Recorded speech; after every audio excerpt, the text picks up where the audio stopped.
तुम्ही सहाय्यासाठी धडपडत आहात, तुम्ही स्ट्रगल करत आहात, तुमच्या आर्थिक अडचणीत, तुमच्यामध्ये आरोग्य नाही, मानसिक दृष्टिकोनातून तुम्ही खचलेले आहात आणि त्यावेळेस तुम्हाला कोणी मदत करणार नसतं, त्यास देव स्वर्गामध्ये स्वस्थ बसेल का? शास्त्र सांगतं तो प्रत्येक गोष्टीचा निर्माता आहे.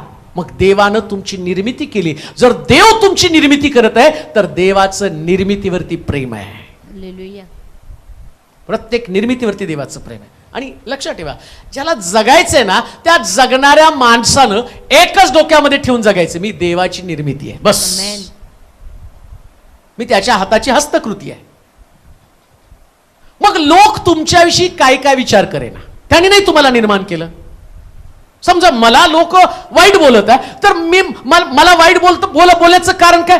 त्यांनी मला निर्माण नाही केलं. बघा, एक बिल्डिंग बांधणारा जो बिल्डर आहे तो आर्किटेक्चर त्याला डिझाईन देतो, पण तो आपल्या बिल्डिंगचं कौतुक